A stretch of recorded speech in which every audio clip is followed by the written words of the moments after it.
মুসলমানের সন্তান বলো আব্বা।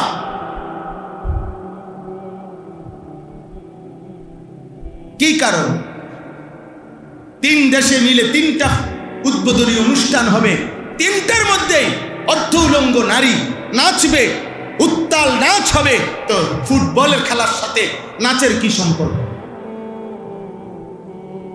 কথা বলেন না। ফুটবল খেলার সাথে মদের বোতলের কি সম্পর্ক? ফুটবল খেলার সাথে নারীর অস্থিরতার, জিনার, ব্যভিচারের কি সম্পর্ক? তদুপরি সারা পৃথিবীর একজন বিবেকবান মানুষ বলুক, এই আন্তর্জাতিক এই ফুটবল খেলার দ্বারা ইসলাম আমনে রাখেন, কোরআন সুন্নাহ রাখেন, এমনিতে স্বাভাবিক বিবেচনায় মানবতার কি কল্যাণ, মানুষের কি কল্যাণ, এইটা বলেন। এটার মধ্যে কি কল্যাণ? এর দ্বারা কি পৃথিবীতে যুদ্ধ বন্ধ হবে? এর দ্বারা কি পৃথিবীতে শান্তি আসবে? এর দ্বারা পৃথিবীতে মানবতার, হিউম্যানিটির, মানবতার কোনো কল্যাণ আসবে কিছু? তো কি সেটা কি? সেটা কি? আমার ভাই বলো, বাইরে অনেক ছেলে আসো, তোমাদেরকে বলি ভাই, মুসলমানের সন্তান তোমরা বলো, ব্রাজিল এবং আর্জেন্টিনার সাথে আমাদের ধর্মের কোনো সম্পর্ক নাই, ইসলামের কোনো সম্পর্ক নাই, কোরআনের কোনো সম্পর্ক নাই। আচ্ছা রাখো এটা, আমার বাংলাদেশের, আমার মাতৃভূমির আর্থিক উন্নতি অথবা সামাজিক উন্নতি অথবা নৈতিক উন্নতি, আমদানি রফতানির কোনো বৃদ্ধি ব্রাজিল আর্জেন্টিনার সাথে কি? তো কি সেটা? এর দ্বারা আমাদের রাষ্ট্রের উন্নতি কি? কিছুই নাই। খেলা শুধুই স্রেফ খেলা। 2-1 উত্তর দিছে আমাদের কাছেও, হুজুর এটা অন্য কিছু মনে নিবেন না, এটা জাস্ট খেলা। জাস্ট খেলা মানে জাস্ট খেলা? তো আমিও তো কই জাস্ট খেলা, আমি তো জাস্ট খেলাই তো বলতেছি। জাস্ট খেলার মধ্যে উদ্দেশ্য কি? মুসলমান তো বেহুদা কাজ করে না, ইমানদার তো বেহুদা কাজ করতে পারে না। তোমরা যুবক, তোমরা নওজোয়ান, তোমরা যদি বেহুদা কাজ করো তো ইসলামের জন্য, দ্বীনের জন্য, অন্যায়ের বিরুদ্ধে, জুলুমের বিরুদ্ধে, এই সব কাজ তোলে বুড়ারা করবে, আর তোমরা শুধু তামসা করবা আর খেলাধুলার নর্তকী দেখবা, মোবাইলে অস্থির ছবি দেখবা। এটাই তো ইনসাফ নাকি? এই জন্য কোন জাতির যুবক এই জাতির সবচেয়ে বড় নিয়ামত।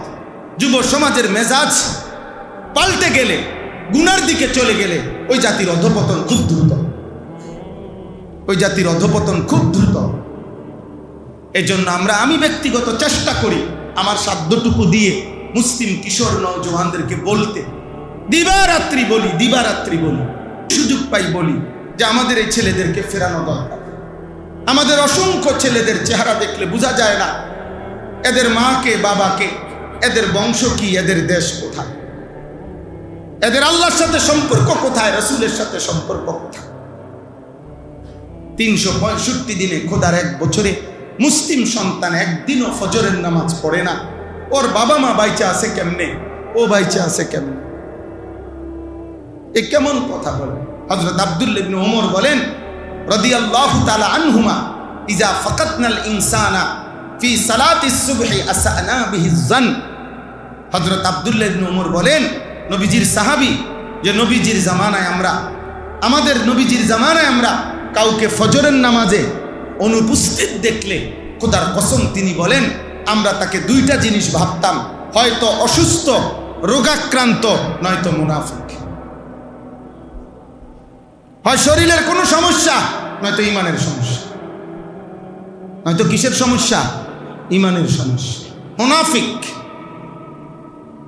হযরত উবাই ইবনে কাব রাদিয়াল্লাহু তাআলা আনহু বলেন, নবীজির জামানায় নবীজি প্রায় ফজরের নামাজের পরে তিনি যাকেই সন্দেহ করতেন ফজরের জামাতে খুঁজতেন। ফজরের জামাতে না পেলে নবীজি বলতেন, নিশ্চয়ই এশা এবং ফজরের নামাজ মুনাফিকদের জন্য আদায় করা কঠিন। এই কথাটা বলতেন। বিশুদ্ধ হাদিস, আল্লাহ নবী সাল্লাল্লাহু আলাইহি সাল্লামের বিশুদ্ধ হাদিস। আল্লাহ আমাদেরকে মাফ করে দেন, আল্লাহ আমাদেরকে তৌফিক দান করেন। আমরা ফজরের মুসল্লি বাড়ান। প্রত্যেক মসজিদের ইমাম সাহেব, মুয়াজ্জিন সাহেব, মসজিদ কমিটি, মসজিদ মহল্লার নওজোয়ান যুবক ভাই, সবাই মিলে ঘরে ঘরে বন্ধুদের সাথে সম্পর্ক করো, ফজরের মুসল্লি বাড়াও। ফজরের মুসল্লি বাড়বে যেদিন জুমার মুসল্লি আর ফজরের মুসল্লি সমান হবে ইনশাআল্লাহ। এটা আসমানি ভবিষ্যৎবাণী আছে, আল্লাহর নবীর ভবিষ্যৎবাণী আছে। সেদিন দাজ্জালের বিরুদ্ধে ইমানদার মাহদী এবং ঈসার চূড়ান্ত বিজয় হবে।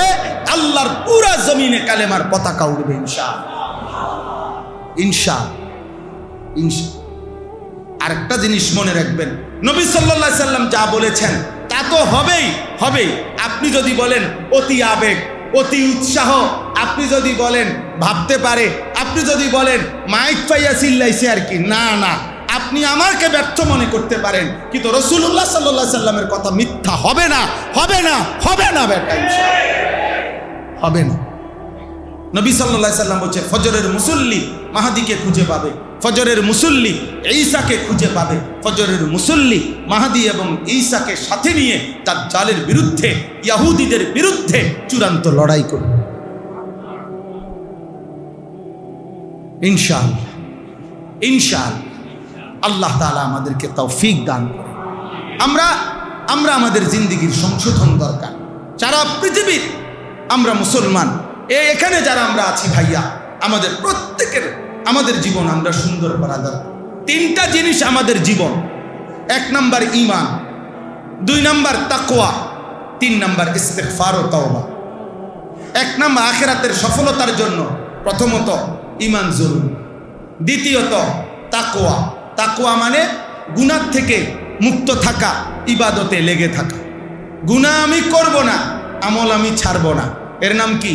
তাকওয়া। এবার 3 নাম্বার হলো ইস্তিগফার এবং তাওবা। মানে কি?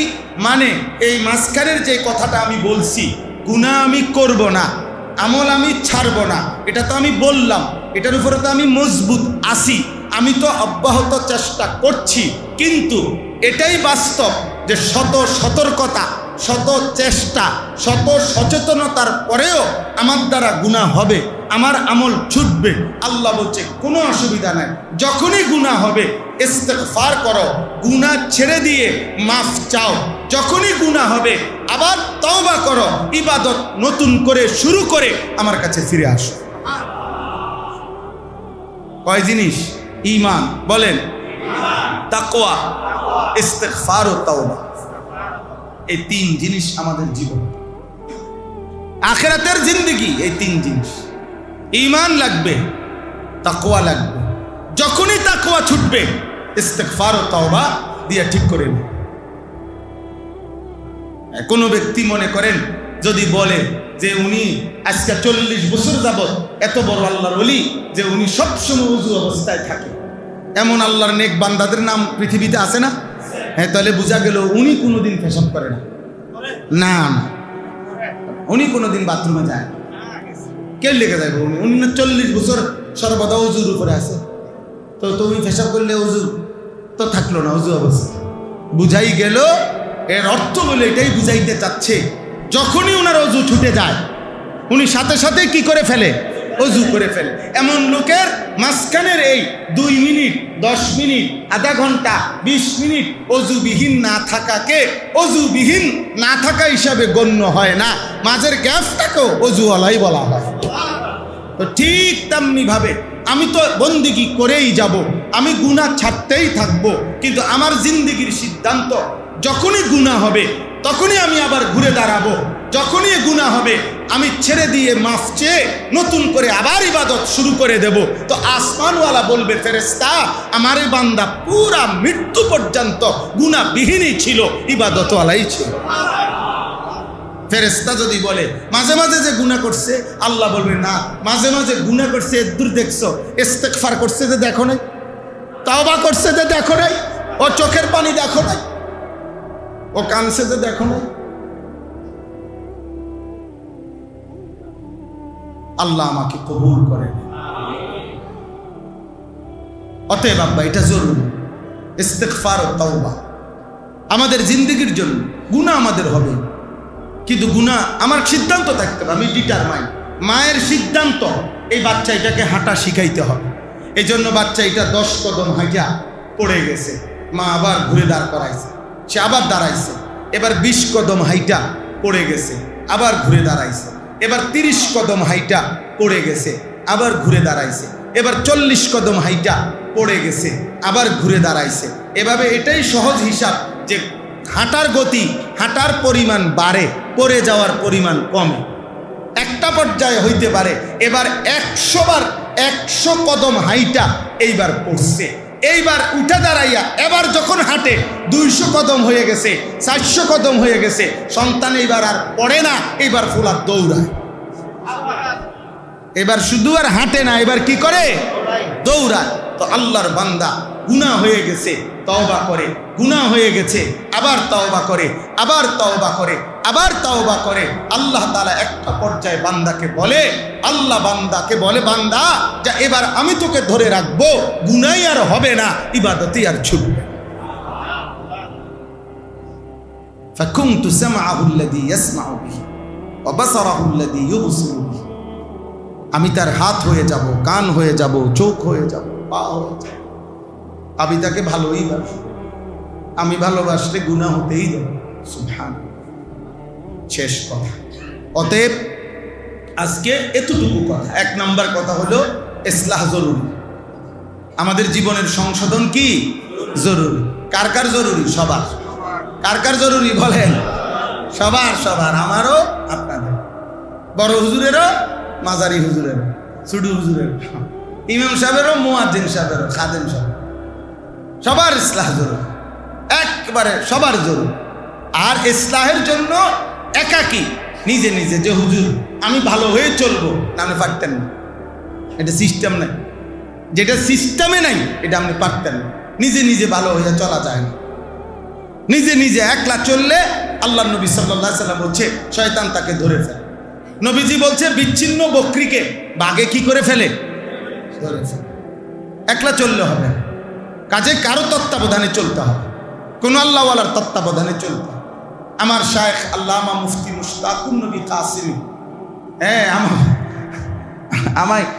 আমার এই জীবনে আমি আজকে হিসাব করছি 35 বছর আমি ওনার সাথে আমার জিন্দেগির সম্পৃক্ত।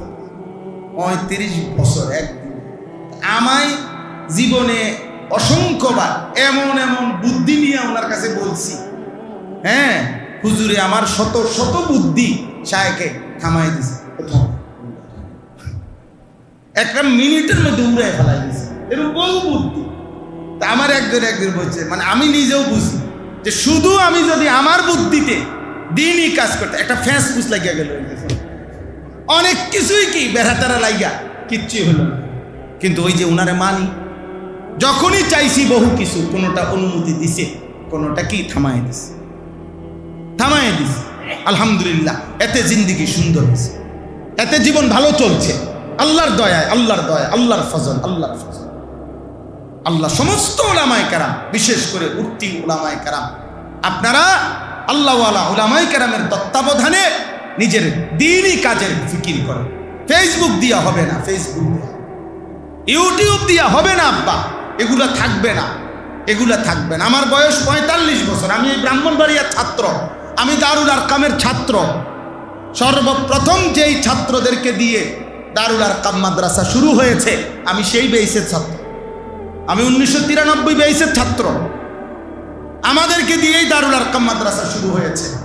আমার শায়েখ, আমার উস্তাদ আল্লামা শায়েখ সাজিদুর রহমান দামাত বারাকাতুহুল আলিয়া হযরত আমগরি দিয়ে আমরাই প্রথম ছাত্র এই মাদ্রাসা। হ্যাঁ, তাহলে আমি তো এটা চিনি, এই ব্রাহ্মণবাড়িয়া, আলহামদুলিল্লাহ।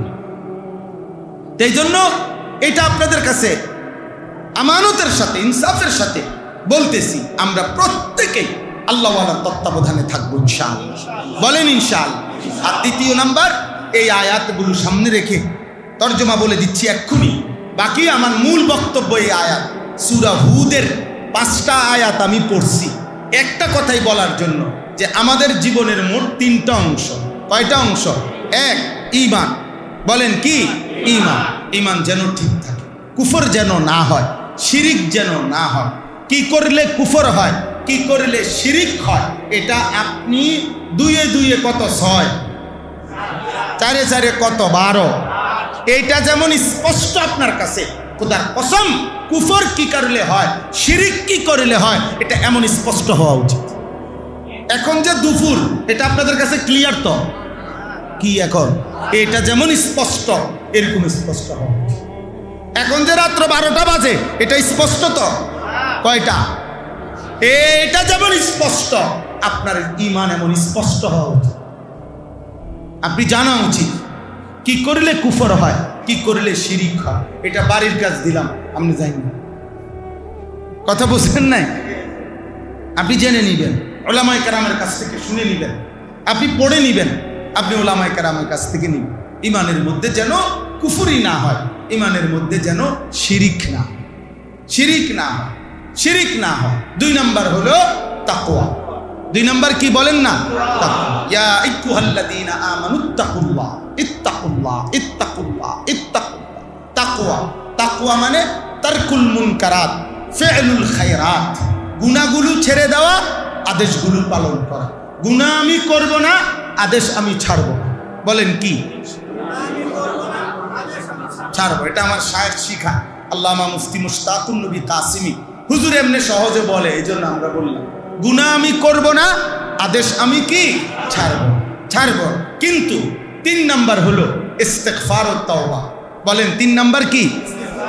মানে ওই যে এই মাঝখানের ব্যাপারটা নিয়ে আপনি প্রশ্ন করবেন, হুজুর সতর্ক থাকা সত্ত্বেও আমরা দুর্বল মানুষ, গুনাহ তো একটু একটু হবেই, আমল তো ছুটবেই। তো নবীজি এটাই বলছে, লাউলাম তুযনিবুন লা যাহাবাল্লাহু বিকুম ওয়া লা জাআ বিকাউমিন ইউযনিবুনা ফায়াস্তাগফিরুনাল্লাহ ফায়াগফিরুল্লাহু লাহুম।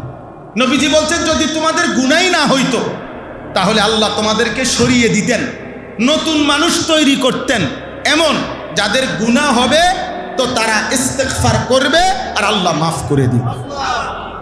আল্লাহ তো বলছে, আমি রেডি আছি বান্দা, আমি তো আছি বান্দা, আমি আছি, তো আমি তোমার সাথেই আছি। তুমি যখন মন চায় যে পরিমাণ গুনাহ হোক, তুমি আইসো, আমি মাফ করে দেব। রাতে আসবা? আচ্ছা, আমি রাতেই আসবো। ইন আতাইতানি লাইলান আতাইতুকা লাইলান, গুনাহ নিয়ে যদি রাতে আসো, মাগফিরাত নিয়ে আমি রাতেই আসবো।